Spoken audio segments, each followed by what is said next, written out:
안녕하세요, 달보드레입니다. 첫 영상에서 생각보다 과분한 성원에 몸둘 바를 모르겠습니다.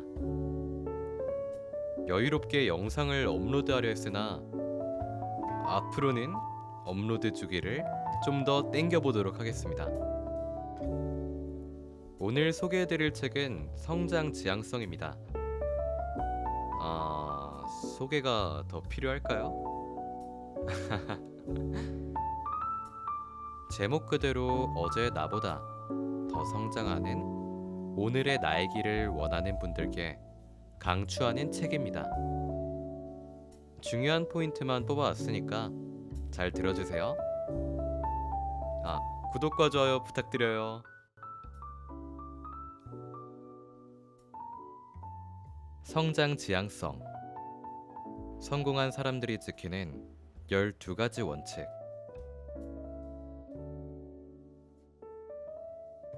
존 마일스 즈음.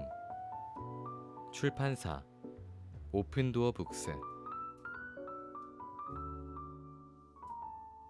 성장 지향성에서는 삶을 바꾸는 틀을 제시한다. 이 책을 읽다 보면 놀라운 변화를 시작할 힘이 생겨날 것이다. 이 과정 속에서 당신만의 여정을 받아들이며 이 책을 믿음직한 동반자 삼아 내면에 숨은 놀라운 잠재력을 발휘하라. 이와 함께 삶의 목적을 떠올리고 열정에 불을 지핌으로써 진심으로 만족할 수 있는 목표지향적인 삶을 꾸려나가기 바란다. 이 책에서는 보편적인 원칙과 학문적 지식을 넘어 개인의 경험에서 찾을 수 있는 위대한 지혜를 다룬다. 이처럼 성장을 따르는 삶을 택한 뛰어난 인물의 이야기는 성장 지향성의 실현으로 향하는 자신만의 여정을 계획할 때 당신을 인도하는 영감의 등불이 되어줄 것이다. 이 책을 읽는 때와 상황은 중요하지 않다. 당신은 지금 성장의 인도를 따라 뜻깊은 선택을 할 수 있는 기로에 있다는 사실을 잊지 말라. 당신에게는 빛날 자격이 있으니 말이다.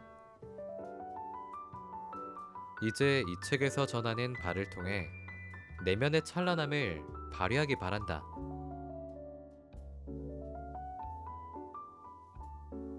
제1부 사고방식의 변화. 1단계 목표 탐색자. 인생 설계는 목표 탐색과 어느 정도 비슷하다. 곧 현재와 미래의 삶을 고찰하고 관계와 커리어, 웰빙 등 중요한 영역에서 목표를 설정하여 가치관과 열망에 따라 구체적인 삶을 만들어 나가는 능동적인 과정이다. 이는 각자 미래의 목적을 탐색하고 이를 실생활에 조화롭게 반영하는 역동적인 프레임워크로 작용한다. 심리학자 윌리엄 데이먼의 깊이 있는 연구에서는 성취감을 느끼는 삶에서 목적 개발의 중요성을 강조한다. 그의 포괄적인 연구에 따르면 목적은 자기 성찰과 탐색, 그리고 자신의 핵심 가치와 성장 지향성에 부합하는 목표를 달성하고자 전력 투구하는 행동을 통해 생겨난다. 저마다 인생 설계의 원칙을 수용함으로써 가장 깊은 가치관을 반영하면서 진정한 성취감을 가져다 줄 삶을 만들어 나갈 수단을 얻는다. UCLA 앤더슨 경영대학원 소속의 저명한 행동과학자이자 미래자아 연구 전문가인 할 허시필드를 팟캐스트에 초청하여 인생 설계를 주제로 이야기를 나눈 적이 있었다. 그때 나는 목적의 부재가 미래의 자아에 미치는 영향과 미래에 대한 두려움에서 벗어나 목적을 성취하는 방법에 관하여 심도 있는 질문을 던졌다. 허시필드는 그 질문이 궁극적으로 큰 이유, 즉 우리의 열망과 행동의 원동력을 중심으로 전개된다고 설명했다. 명확한 목적의식이 없다면 미래자아가 머물기 원하는 곳을 상상하기 어려워진다. 이는 미래에 더 많은 돈을 벌기를 원하면서도 그 돈을 어떻게 사용할지 명확한 계획을 세우지 못하는 것과 비슷하다. 허시필드는 이상의 내용을 다음과 같이 설명했다. 암묵적으로 더 큰 그림을 염두에 두는 목적이 있다면 미래의 자신이 무엇을 하고 있을지 상상하는데 매우 도움이 될 수 있습니다. 그리고 지금 하고 있는 일이 자신에게 어떤 영향을 미칠지 더욱 깊이 생각하는 것도 중요합니다.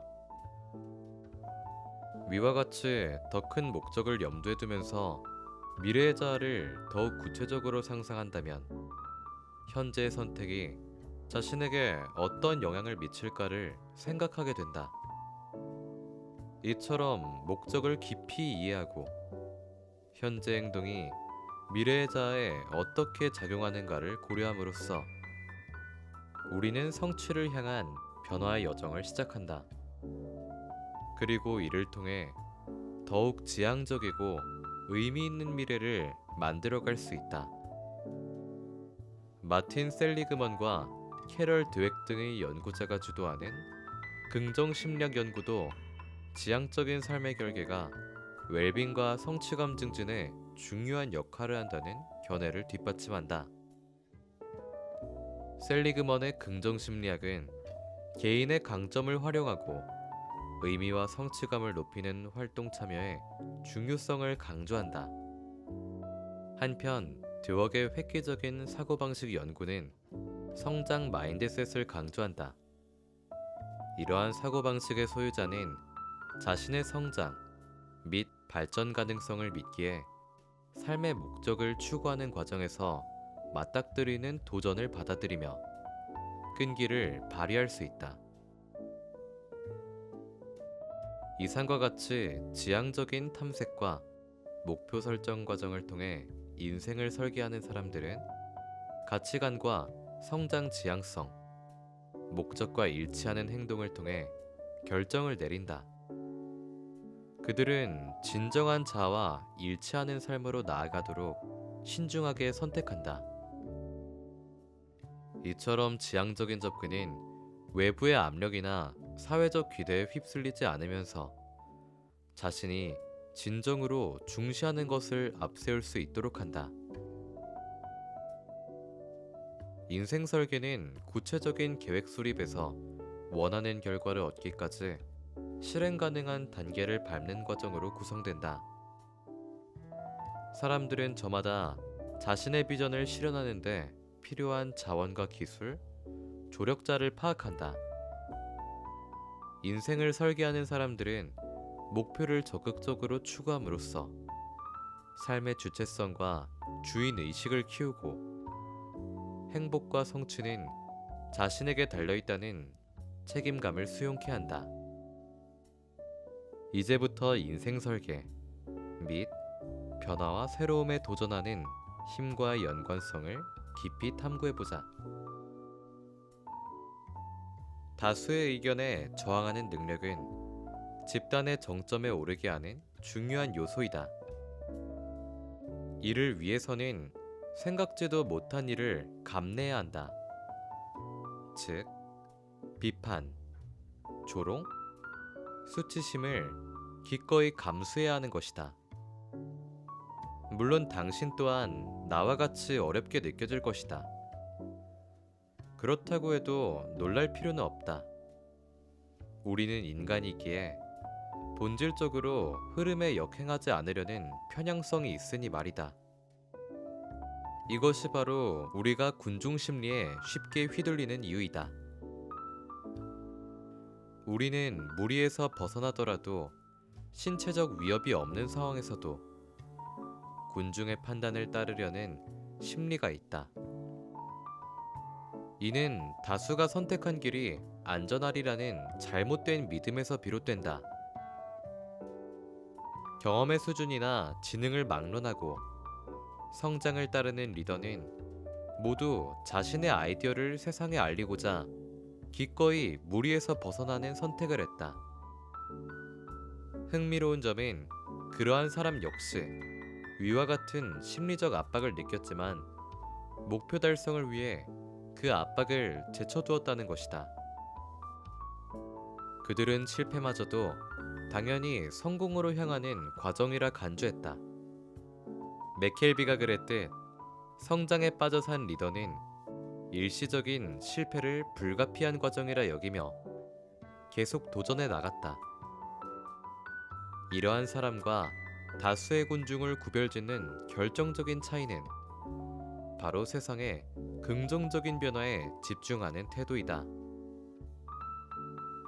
맥켈비는 어린 시절부터 기업가 정신과 기술에 관심이 많았다. 젊은 시절에는 UCSD 파스칼과 애플 파스칼 안내서를 집필해 출간하기도 했다. 그는 기술에 대한 관심은 물론 경력 초반에는 유리세공, IBM과의 계약 및 CD 캐비닛 제조회사 디스컨셉트 창립 등 다양한 경험을 쌓았다.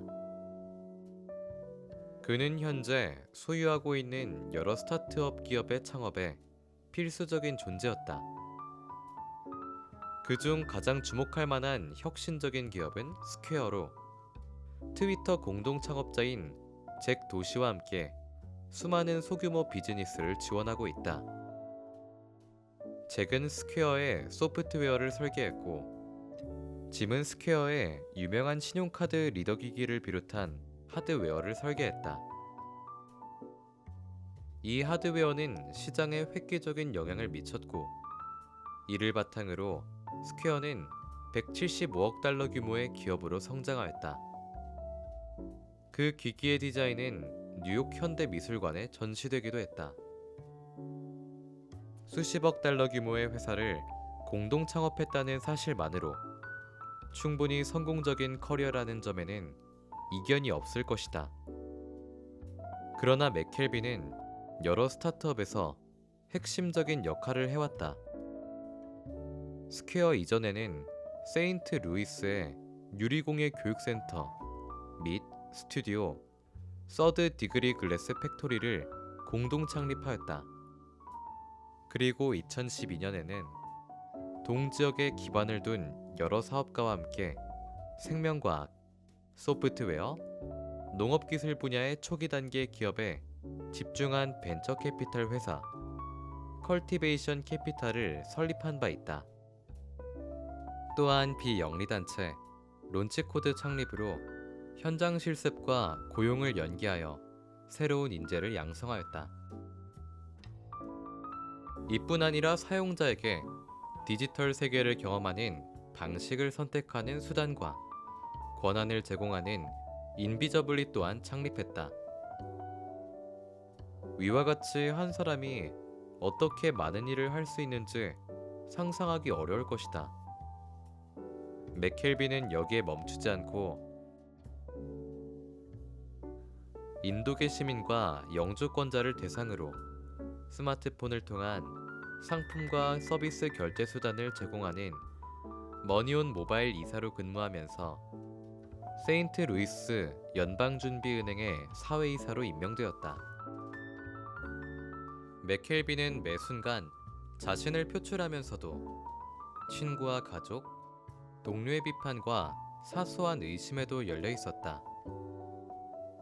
그 또한 군중 심리와 안전감에 저항하는 데는 용기가 필요했다. 마찬가지로 맥켈비와 도시의 회사에서 구상한 아이디어는 실현 불가능한 것으로 보였다. 결제 산업은 까다롭고 복잡하기로 악명 높았는데 그 중에서도 스퀘어는 급성장하는 모바일 결제에 중점을 두고 있었다. 그러나 두 사람은 이에 개의치 않고 차별화된 서비스를 만들어내겠다는 목표로 공개적인 조롱도 감수할 각오를 다졌다. 그리고 다른 이와 다르게 시도할 역량을 결집함으로써 결국 성공을 거두었다. 본질적으로 남과 다르게 행동하는 힘을 집중한다는 것은 곧 곤중에서 벗어나야 한다는 의미와 상통한다. 그 힘은 다르다 라는 단어에 있다. 때로는 두렵고 외로울 수도 있다. 맥켈비를 비롯한 여러 기업가형 리더는 커리어를 지속하는 동안 수많은 의심과 비판을 마주해야 했다. 그러나 이들은 세상에서 진정한 변화를 이루어내기 위한 입장료에 불과하다. 맥켈비와 마찬가지로 성장을 따르는 사람은 일하는 방식부터 다르다. 그러한 사람은 팀의 의욕고취를 최우선으로 삼으면서 자신의 자원을 활용하여 세상에 긍정적인 변화를 일으킬 의무와 책임을 인식한다. 그들은 이 사회는 물론 세상에 소신을 굽히는 법이 없다. 이는 소규모 사업자를 위한 새 하드웨어를 만들거나 총 매출에서 일정 비율을 특정 운동단체에 기부하는 용기를 내기도 한다. 반대와 비판 의견이 쇄도하고 일시적인 실패를 겪더라도 이에 굴하지 않고 성공할 수 있을 때까지 앞으로 나아가기를 멈추지 않는다. 당신도 지금 이 글을 읽으며 게임 체인저로 거듭날 만한 아이디어를 떠올릴 수도 있겠다. 하지만 그 아이디어를 머릿속에서 썩힌다면 그 막연한 아이디어 또는 기존의 문제를 해결할 방안이 현실에서 무엇을 이뤄낼지는 결코 알 수 없다. 따라서 혁신으로 향하는 여정의 첫걸음은 목표 탐색자가 되어 새로움에 도전하는 데 힘쓰는 것이다. 2단계 브랜드 재창조자. 편안함은 적응력의 적이다. 누구나 삶의 어느 시점에 도달하면 편안함을 느낀다. 매일 아침 눈을 뜬 뒤 직장에 출근하고 낮에는 이미 익숙해진 업무를 수행한다. 그리고 저녁이면 가족과 함께 저녁 식사를 하고 TV를 보다 잠드는 일상에서 안전감과 소속감을 느낀다는 사실은 부인할 수 없다. 이에 계속되는 재창조, 즉 편안한 일상과 미지의 세계에 대한 도전을 맞바꾸는 것의 개념은 많은 이들에게 끔찍한 악몽 같은 존재로 여겨질 것이다. 그러나 그렇게 생각해서는 안 된다.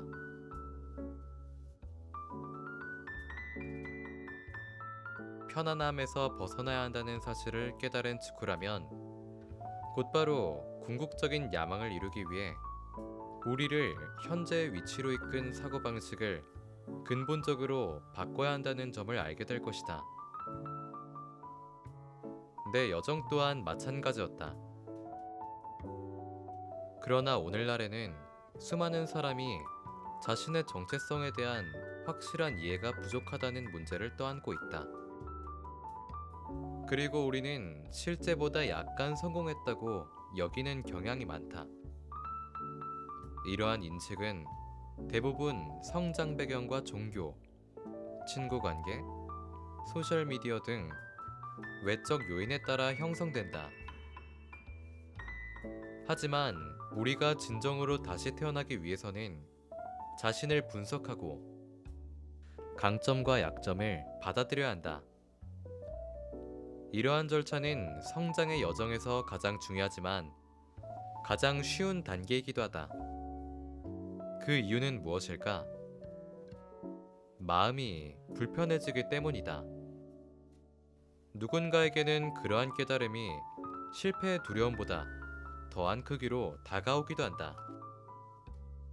아침마다 출근 후 오후 내내 늘 계속해오던 일을 하고 저녁에 퇴근하여 가족과 저녁 식사를 하고 TV를 보다 잠드는 일상의 안전망을 벗어나는 것이 감당하기 어려울 것이다. 그럼에도 성장을 따르고자 한다면 재창조, 즉 자기 혁신이 자연스러워야 한다. 그러면 재창조가 커리어의 영역뿐 아니라 삶의 모든 측면으로 확산되면서 끊임없는 발전과 함께 새로운 기회를 포착할 수 있다. 성장 지향성으로 성공한 리더를 연구하던 중 발견한 공통점은 바로 개인의 성장이 지속적인 자기 재창조의 영역에서 이루어진다는 사실을 깊이 이해하고 있었다는 점이다. 이에 속하는 사람은 자신의 목표를 이루기 위해 사회적 환경, 익숙한 일상, 눈에 띄는 커리어, 직장 동료, 개인적 취미에서 얻을 수 있는 편안함을 기꺼이 내려놓았다. 그리고 자기 일에 몰두하면서 새로운 업계 인맥과 사업 확장성을 끊임없이 모색해왔다. 또한 성공을 위해 적합한 자질을 갖추고 성격까지 바꾸는 놀라운 능력을 보이기도 하였다.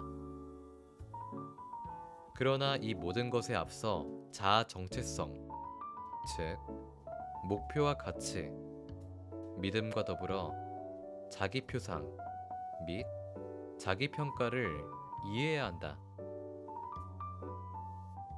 댄 쇼벨은 퓨처워크 플레이스의 파트너이자 연구이사로 1200명 이상의 뛰어난 성과를 이룬 이들과 인터뷰한 바 있다.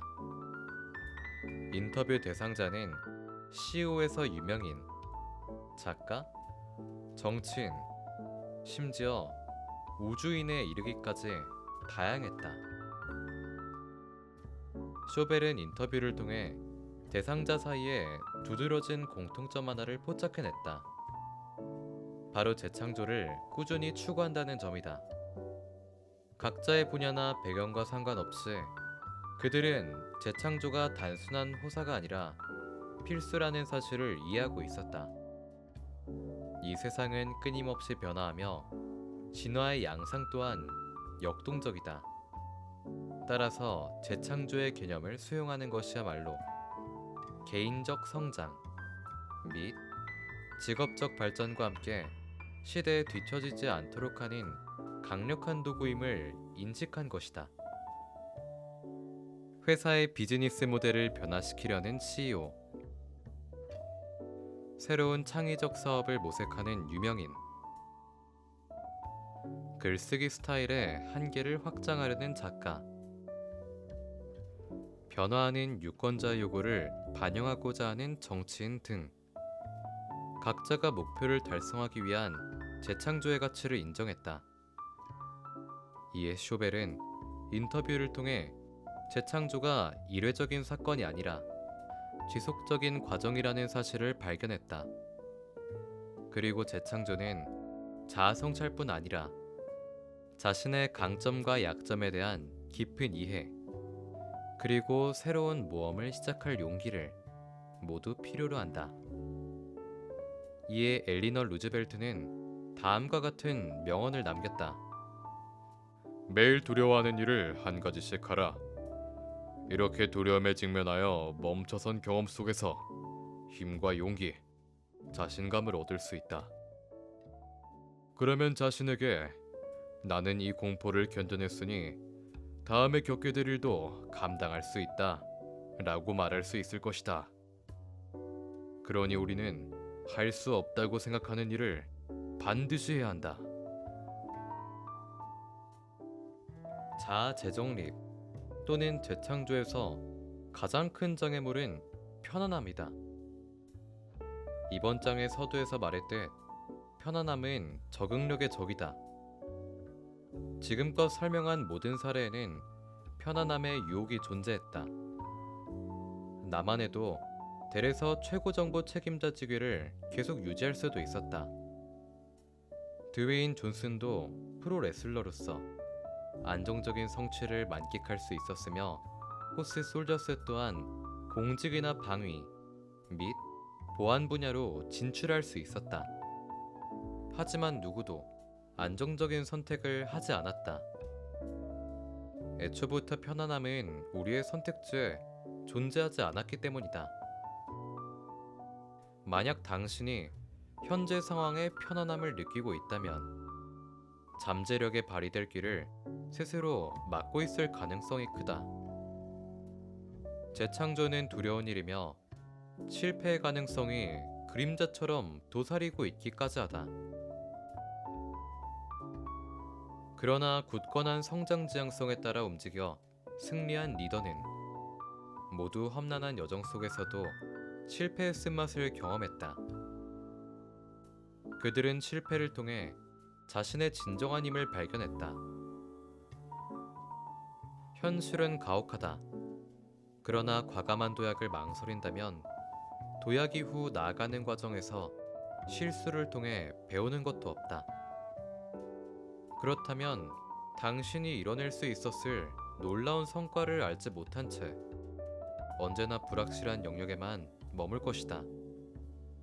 이러한 가능성이 위협적으로 느껴지겠지만 현실에 안주하는 대가가 재창조의 리스크보다 훨씬 더 크다. 따라서 익숙한 일상에서 벗어나 자신을 향한 도전으로서 올바른 방향으로 걸어나가자. 날마다 반복되는 패턴에서 벗어나 새로운 활동이나 취미를 시작해보자. 출근할 때 평소와 다른 길을 선택하거나 새로운 요리에 도전하거나 이전에 접하지 않았던 음악이나 문학 작품을 탐색하는 것처럼 간단한 일도 괜찮다. 사소한 행동이라도 편안함을 주는 영역에서 벗어나게 한다면 새로운 관점과 가능성에 마음을 열 수 있다. 미세한 일상의 변화는 사고를 자극하면서 적응력과 변화를 수용하려는 의지를 키워준다. 즉, 변화에 대한 본질적인 두려움에 노출됨으로써 새로운 상황에 더 잘 적응할 수 있게 되는 것이다. 이러한 적응에 익숙해질수록 재창조가 필요한 시기에 도달했을 때 더욱 능숙하게 대처할 수 있을 것이다. 인간은 본능적으로 중요한 사건을 중심으로 사건을 재구성하려 한다. 마치 지난 장에서 다음 장으로 넘기듯 사건이 변화하는 순간을 구분하는 것처럼 말이다. 이러한 재창조 순간에 우리는 독특한 동기에 이끌려 과거를 뒤로하고 새로움을 받아들일 기회를 얻는다. 눈앞에 새로운 기회가 열려 있을 때 우리는 비로소 과거의 사슬을 풀고 혁신이 자리한 길로 향해 갈 수 있다. 이러한 해방의 개념은 우리의 행동을 교정하고 개인의 성장을 촉진하는 강력함을 지니고 있다. 펜실베니아 대학교의 행동과학자 KT 밀크먼과 동료가 수행한 연구는 사소하더라도 새로운 시작의 기회를 인식하고 강조하는 일의 중요성을 보여준다. 새 출발의 상징인 월요일에 한 주를 시작하는 사소한 행동이라도 이후의 행동과 선택의 큰 변화를 불러일으키기도 한다.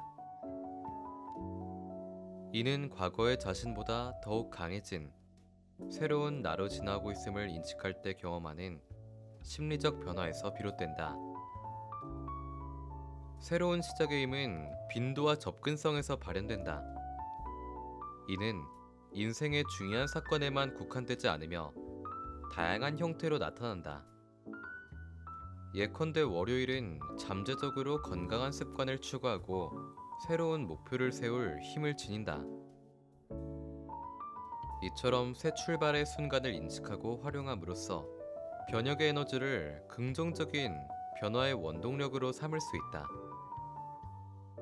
이에 밀크먼은 저서 슈퍼 헤빗에서 다음과 같이 말한다. 사람들은 새로운 시작이라 생각되는 날에 변화를 추구할 가능성이 더 크다.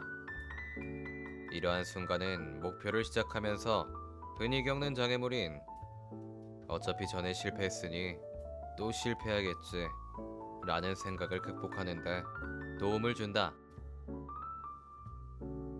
이외에도 다가올 생일에 의미를 부여하는 단순한 행위라도 큰 영향력을 발휘할 수 있다. 이 미묘한 알림은 스스로 경제 습관을 재평가하고 은퇴자금 저축에 더 많이 투자하는 계기가 될 수 있다. 이는 행동 변화는 물론 원하는 결과를 향해 적극적인 행동을 이끌어내는 새로운 시작의 힘을 잘 드러내는 사례이다. 혁신 과정에서 가장 어려운 단계는 자신을 리브랜딩하는 일이 아닐까. 우리는 성장하면서 특정한 자아 이미지를 형성한다. 이때 형성된 자아 이미지는 버리거나 바꾸기가 매우 어렵다. 드웨인 존슨은 10대 초반부터 프로 미식축구 선수가 되기를 간절히 바랐으나 대학을 졸업하고 몇 개월이 지나지 않아 꿈은 산산이 부서져 버렸다. 존슨은 이 일로 한때 깊은 좌절감에 빠진 적이 있었다. 정신적으로 힘들었던 시간을 극복한 후 그는 미식축구 선수로서의 커리어가 완전히 끝났으니 앞으로 나아가기 위해서는 그 부분을 빠르게 정리해야 함을 이해했다. 그는 우울한 마음으로 2주 동안 부모님 댁에서 지냈다. 그러던 중 그는 캘거리 스탬피더스의 감독인 월리 부오노에게 연락했다. 존슨은 감독에게 다음 시즌 선발 테스트에 참여할 생각이 없으며 다른 프로젝트에 집중할 것이라는 뜻을 전했다. 이 일은 WWF와 접촉하기 전에 일어났으며 개인적인 리브랜딩을 의미하는 중요한 순간이었다. 이후 존슨은 미식축구를 자신과 더 이상 동일시하지 않고 그 관계를 완전히 끊어냈다. 이상의 사례를 염두에 두면서 자기 혁신의 일환으로 자신을 재정의하자. 진심으로 자신에게 새로운 것을 말하고 믿는 연습을 해보자. 물론 총체적인 변화는 어렵다. 그러나 과거에 소중히 여기던 것과의 관계를 단절함으로써 개인적, 직업적 측면에서 자신을 다시 만들어갈 수 있다. 그 예로 변호사이지만 사업가로서의 자신을 재창조하고 싶다면 새로운 법률 사건을 맡을 때 안전망을 끊고 새로운 정체성에 전념해야 한다. 왜? 라는 질문에는 우리의 진정한 동기와 열망, 그리고 의미로 향하는 열쇠가 있다. 우리는 내면 깊은 곳의 동기를 이해하고 진정한 목적에 걸맞은 재창조의 노력을 기울임으로써 더 큰 성취감과 성공은 물론 자신의 본질에 충실한 삶으로 이끄는 혁신의 길로 들어선다. 그러나 재창조는 사실상 자발적이라기보다 외부 환경에 따라 선택을 종용받는 경우가 많다.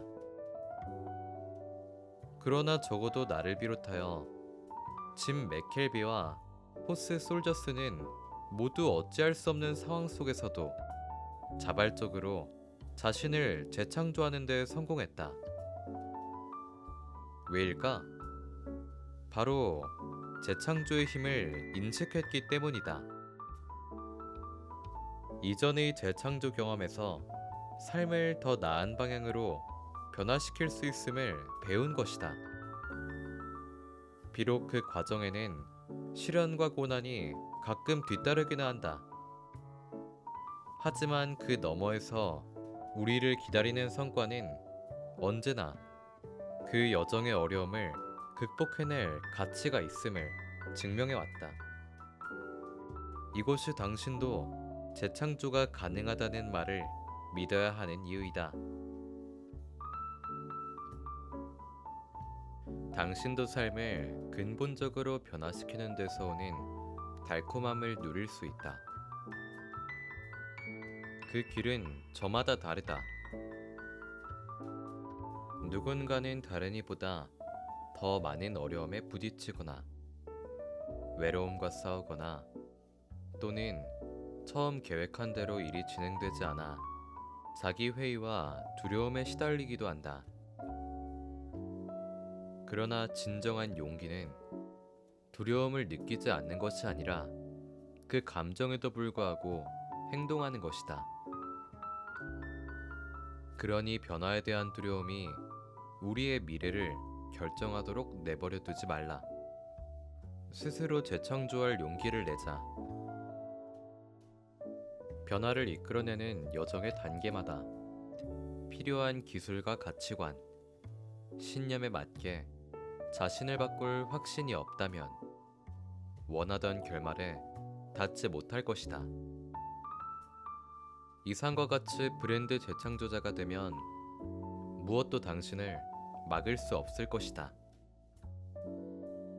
편안함과 변화에 대한 두려움이 당신의 진정한 적이라는 사실을 깨닫게 되면 꿈을 이루는데 필요한 일을 할 수 있을 것이다. 물론 브랜드 재창조자로 거듭나기는 쉽지 않다. 또한 12가지 프레임워크에서 목표 탐색자는 물론 그 다음 원칙인 인생에서 방해가 되는 요소를 제거하는 과정과 맞물려 있다.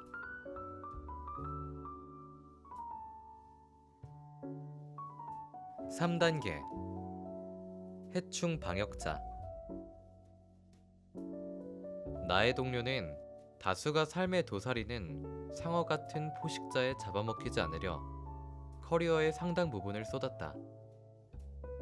그러나 나는 동료와 달리 작지만 치명적인 모기와 상어를 구별하는 것의 중요성을 깨달았다. 둘을 구별할 수 있는 능력이야말로 목표와 포부를 더 빠르게 이루는 열쇠가 된다.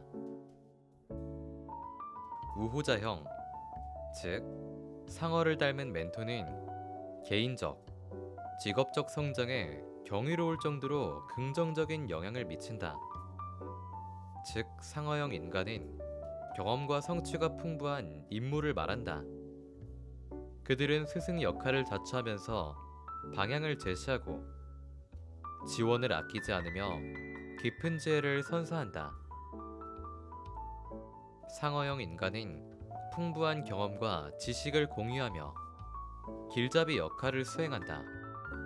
또한 멘티가 흔히 빠지기 쉬운 함정에서 벗어나도록 도와주고 새로운 기술을 익히면서 업계 간 미묘한 차이를 이해하게 한다. 이상과 같이 상어형 인간은 비즈니스 환경이라면 조직 내에서 자신보다 높은 위치에 있는 사람을 일반적으로 가리킨다. 이들은 주로 상사 또는 앞으로의 경력에 직접적인 영향을 미칠 수 있는 고위급 멘토로 정의할 수 있다.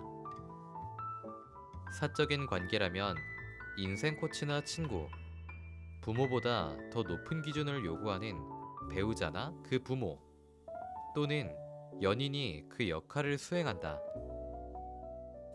그러나 사실 환경뿐 아니라 상어형 인간에 대한 두려움의 정도를 막론하고 그들은 우리가 앞으로 나아가도록 돕는 촉매제와 같다.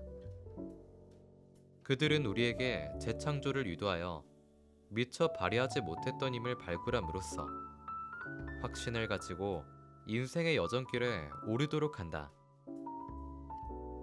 또한 상어형 인간은 끊임없는 성장과 변화를 추구하는 원동력이 되어 우리를 전례 없는 성취와 자아 실현의 경지로 이르도록 밀어붙인다. 또한 상어형 인간은 자신의 인맥을 멘티에게 연결해 주어 도전에 대처하는 법을 가르친다. 그리고 정서적인 지지와 함께 목표에 대한 책임감을 갖도록 돕기도 한다. 결과적으로 상어형 인간은 잠재력을 최대한 발휘하여 목표를 이룰 수 있도록 방향을 제시하고 지원을 아끼지 않음과 동시에 동기를 부여한다. 상사에게 밉보일까 두려운 마음이나 멘토를 실망시키고 싶지 않다는 마음이나 결과는 같다. 상어형 인간은 당신이 발전과 성장 속에서 앞으로 나아갈 수 있는 동기를 준다. 다시 말해 상어형 인간은 삶에 큰 도움이 되는 존재로 추진력을 제공하고 경쟁력을 쌓을 수 있도록 도와준다. 반면 모기형 인간은 당신이 눈치채기도 전에 에너지를 고갈시키는 치명적인 존재이다. 방해자형인 모기형 인간은 상어형 인간과 달리 쉽게 구별되지 않으며 동료나 멘토, 가족 또는 친구로 교묘하게 위장해 우리의 에너지를 고갈시키며 발전을 방해한다. 그들은 다양한 모습으로 다가오기 때문에 미리 알아차려 피하기도 어렵다. 우리의 삶 속에서 흔히 찾을 수 있는 세 유형의 모기형 인간을 살펴보겠다. 이에 아첨과 칭찬으로 우리의 신뢰를 얻으면서 형성된 관계를 개인의 이익에 이용하려는 유형부터 시작하고자 한다. 안주하려는 태도는 개인의 성장과 변화를 모색하는 부단한 여정에서 가장 강력한 독이다. 변화를 갈망하는 사람들은 안주하기를 고려하지 않는다. 오히려 불편함을 마다하지 않고 현 상태에 도전하며 기존의 규범에 의문을 던진다. 그러나 우리의 발전을 가로막는 은밀하고 악의적인 힘이 그늘 속에 숨어 있다. 바로 흡혈귀형 인간이다. 유명 심리치료사 및 관계 전문가이자 선을 긋는 연습의 저자인 테리 콜은 해당 유형 사람에 대해 이야기를 나누었다. 그녀는 그 은밀하고 강력한 존재를 경계 파괴자라고 칭한다. 이 유형에 속하는 사람은 우리의 개인적인 경계를 침범하여 성장의 길을 방해한다. 콜은 경계 파괴자, 즉 흡혈귀형 인간을 다음과 같이 설명한다. 경계 파괴자들은 그 자체로 하나의 유형입니다. 그래서 선을 긋는 연습에서 그 사람들을 다룬 장을 따로 마련할 수밖에 없었어요. 그들은 상대를 감정적으로 조정하며 당신의 감정이나 상황은 신경 쓰지 않고 그저 자신이 원하는 것만 취하려는 부류입니다. 흡혈귀형 인간은 타인의 경계를 습관적으로 무시하고 침범하는 사람들을 상징한다. 이들은 남을 감정적으로 조정하는 전술을 구사하면서 끈질기게 자신의 목표만을 추구한다. 그들은 개인적으로나 가족 또는 직장에서의 관계를 가리지 않고 우리가 세우려는 경계를 악화시키려 든다. 이에 따라 우리는 그들에게 존중은 고사하고 에너지가 고갈되면서 감정적으로 조정당하고 있음을 느낀다.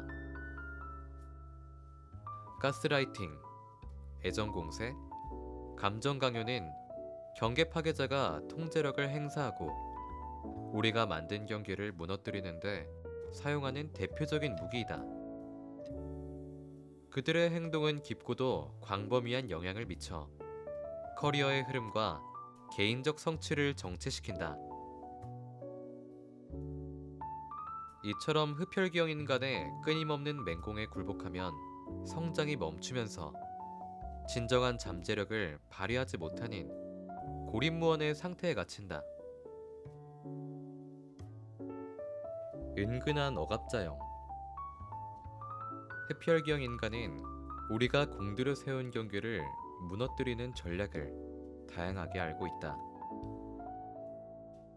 그들은 우리의 자존감을 흔들고 목적을 의심케 하면서 약점을 교묘히 이용한다. 그들의 행동은 우리의 자신감을 깎아내리고 성장을 방해하여 정체라는 갑갑한 벽 안에 가두기도 한다.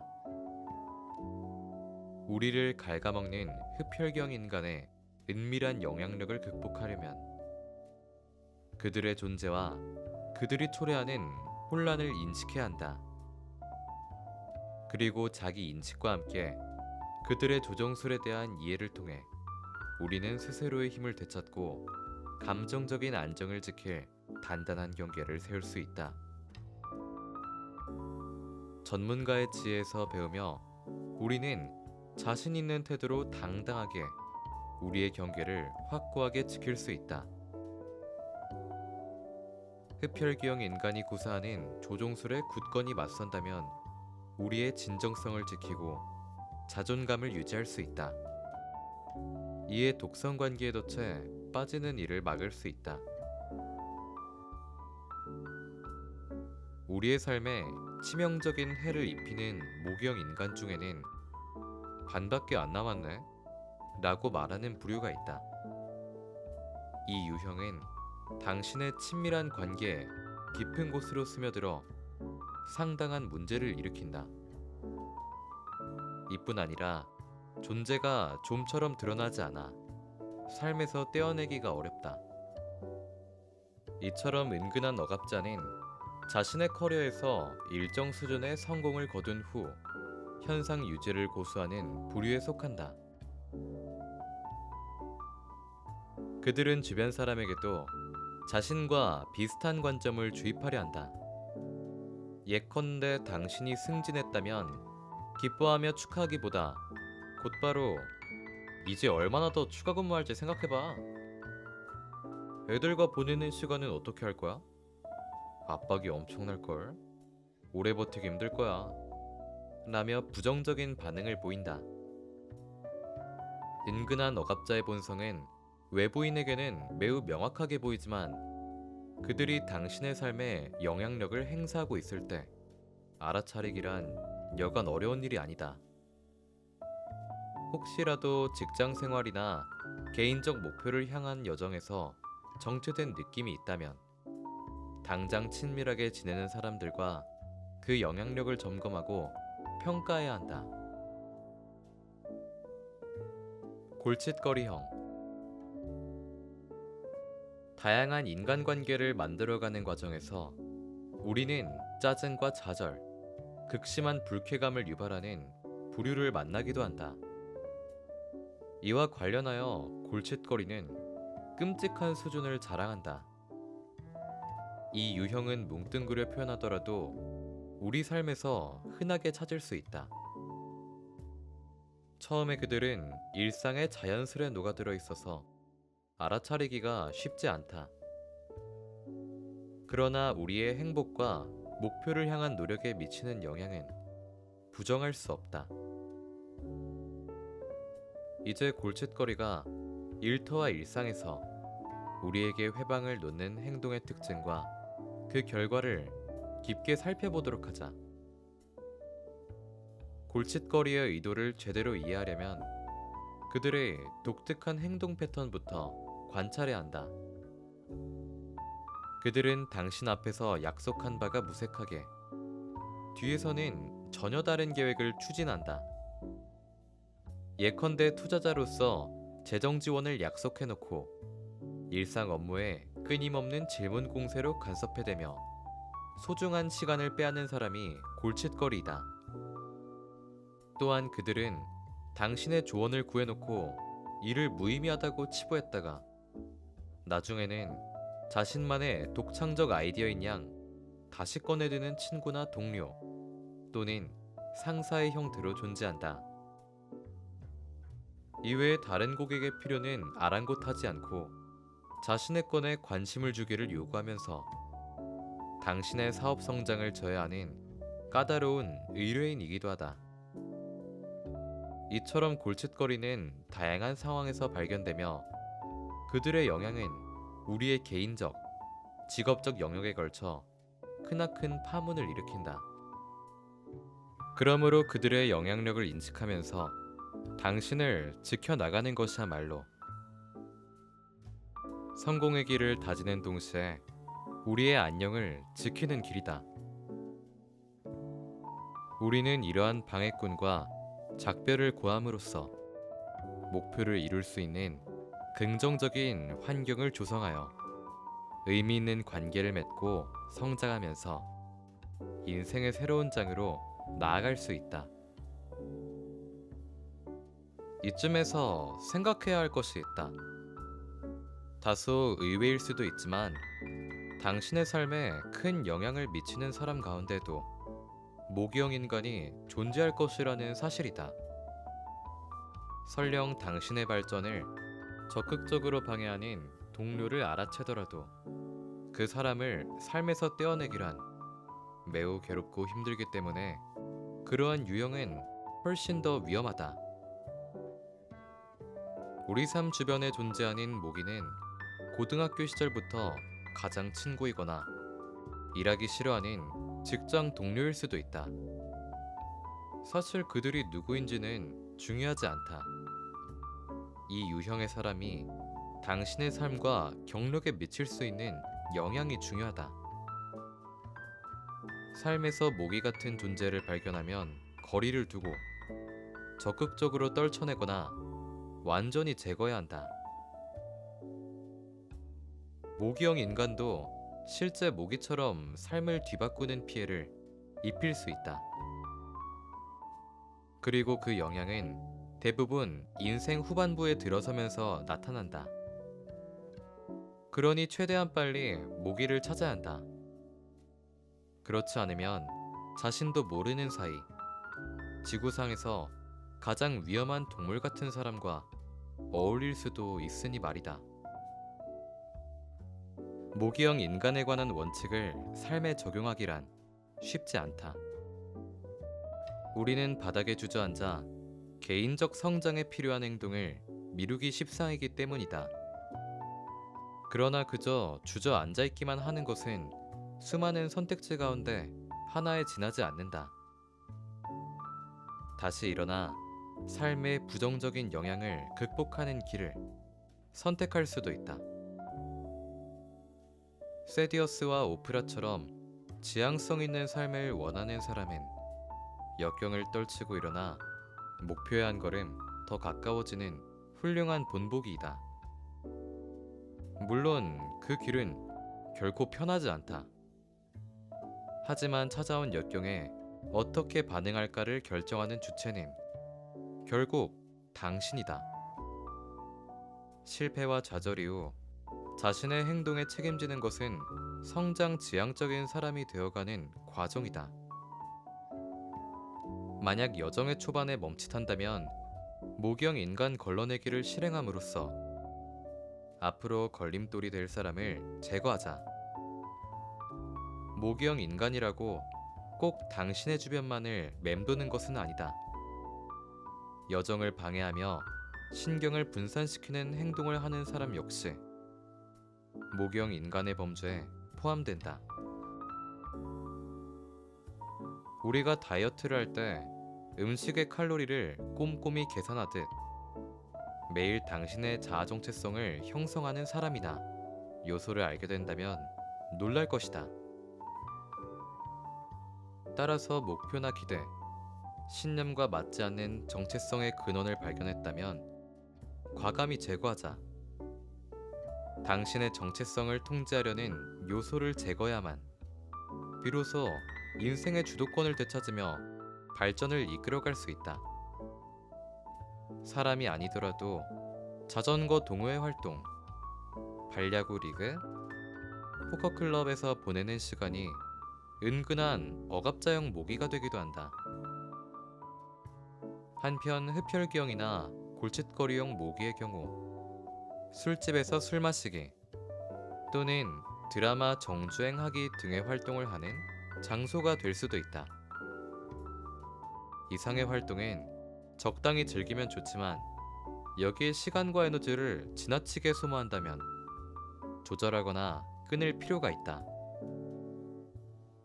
일단 삶에서 불필요한 요소를 제거했다면 자신만의 독자적인 정체성을 잘 형성하도록 이끌어줄 사람과 콘텐츠로 빈 자리를 채우자. 당신의 정체성과 어울리는 개념과 아이디어를 수집하고 분석해 적용하되 그것이 당신을 규정하도록 해서는 안 된다. 당신을 방해하는 모기 같은 사람과 활동, 영향력, 그리고 습관에서 벗어나거나 거리를 두는 일은 필연적으로 괴로울 수밖에 없다. 하지만 이 과정은 지향성 있는 사람으로 변모하는 과정에서 자신을 재정의하는 단계에 속한다. 그러니 당신의 주변에서 성장에 도움을 줄 사람을 곁에 두면서 자신을 재정의하는 활동에 전념하라. 그렇게 모경 인간을 퇴치하고 나면 그 변화에 따른 차이를 곧바로 느낄 수 있을 것이다.